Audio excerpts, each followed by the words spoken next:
Welcome to our channel. तो आज मैं एक्सप्लेन करूंगा साल 2023 में रिलीज हुई मूवी घोस्टेड को, जिसके मेन लीड में आपको एना दी आर्मस और हमारे कैप्टन अमेरिका क्रिस इवांस देखने को मिलेंगे। ये एक romantic comedy action adventure film है जो बहुत अच्छी है। तो चलिए इंट्रो के बाद शुरू करते हैं।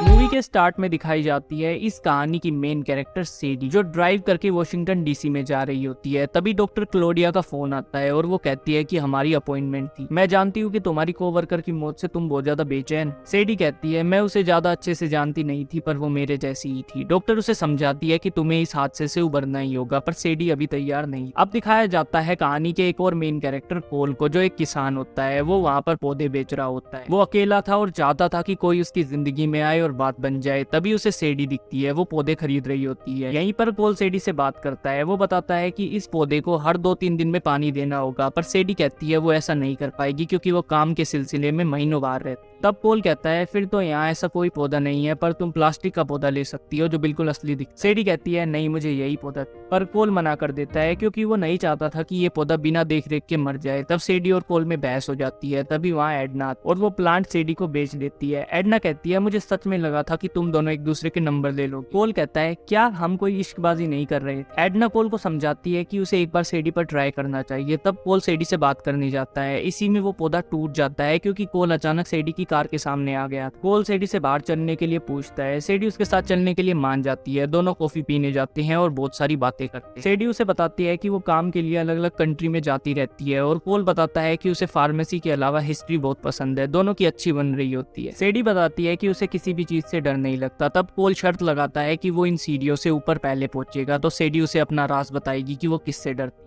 पर सेडी कोल से पहले ऊपर चढ़ जाती है। सेडी उसे बताती है कि वो 6 साल की थी तब वो और उसकी मोम अपने देश से भाग आई। ये बहुत बुरा था, मैं बहुत डरी हुई थी, पर मेरी मोम बहुत स्ट्रॉन्ग थी। मैं उनके जैसा बनना चाहती हूँ, वैसी स्ट्रॉन्ग और ब्रेव। तो उस दिन मैंने तय किया कि मैं फिर कभी भी नहीं डरूँ। कोल कहता है मुझे विश्वास है। फिर दोनों एक क्लब में जाकर ड्रिंक करते हैं। वो दोनों बहुत इंजॉय करते हैं। सेडी और कोल एक दूसरे के दुख को भी बांटते हैं और बहुत सारा क्वालिटी टाइम स्पेंड करते हैं। कोल बहुत ज्यादा खुश होता है क्योंकि उसे फाइनली कोई मिल गई थी। फिर कोल अपने घर जाकर अपने पेरेंट्स को सेडी के बारे में बताता है। वो सब उसे वार्न करते हैं क्योंकि कोल बहुत ज्यादा डेस्परेट होता है और बार बार मैसेज करता है। पर कोल कहता है मैं ऐसा कुछ नहीं करूंगा, पर वो करता है ऐसा ही है। वो सेडी को अनगिनत मैसेज करता है पर उसका कोई रिप्लाई नहीं आता। तो कोल बहुत ज्यादा परेशान हो जाता है और बस सेडी के मैसेज का वेट करता है। उसका काम में भी मन नहीं लगता। तभी कोल को याद आता है कि उसका अस्थमा इनहेलर सेडी के पास रह गया है। तो वो उसे ट्रैक करता है क्योंकि कोल अपनी चीजों पर ट्रैकर लगा के रखता था। जब वो देखता है तो उसे पता चलता है कि सेडी लंदन में है। उसकी मॉम कहती है कोल तुम्हें वहां जाना चाहिए, उसे सरप्राइज दो। ये एक रोमांटिक जेस्चर। पर कोल कभी भी कंट्री से बाहर नहीं गया था, लेकिन इस बार वो लंदन जाने के लिए तैयार था। वो लंदन पहुंच जाता है। वहाँ पर कुछ लोग उसे पकड़ लेते हैं और अपने साथ कहीं ले जाते हैं। एक आदमी कहता है टैक्समैन। यकीन नहीं होता मैं तुम्हारे सामने टैक्समैन शब्द को दोहरा रहा हूँ, कितना बेवकूफ। मैं सच में अपने डैडी जैसा बनता जा रहा हूँ। तुमने तुर्की में हमारा सामान रोका, बर्लिन में हत्या, और अब एलेना पासपोर्ट का झंझट। बॉस हर टाइम तुम्हारी ही बातें करते रहते हैं, तुम तो उनके दिमाग पर छा गए हो। कोल कहता है नहीं नहीं, मैं टैक्समैन नहीं हूँ, मैं एक किसान हूँ। मैं लंदन एक लड़की को सरप्राइज देने आया था और इन लोगों ने मुझे उठा लिया। वो आदमी कहता है तुम्हारा बहाना बेकार है, पर तुम एक्टिंग अच्छी करते हो, ऐसा लगा जैसे तुम सच बोल रहे हो। कोल कहता है क्योंकि मैं सच कह रहा हूँ, तुमने गलत आदमी को उठा लिया है। मेरा नाम कोल टर्नर है, मेरा पासपोर्ट बैग में है। पर वो उसकी बातों पर विश्वास नहीं करता और उसे टॉर्चर करने लगता है। वो उस पर एक कीड़ा छोड़ ही रहा होता है, तभी सेडी वहां आकर उसे मार देती है। वो कोल को एक गन देती है और कहती है मुझे छोड़कर सब पर गोलियां चलाना और मेरे पीछे ही रहना। कोल को कुछ समझ नहीं आता। वो सेडी से पूछता है ये क्या हो रहा है, ये लोग कौन है। सेडी कहती है ये बुरे लोग हैं, इन्होंने हमारे एक एजेंट के लिए जाल बिछाया था और तुम उसमें फंस गए। मैं CIA से हूँ। कोल कहता है वो मुझसे टैक्समैन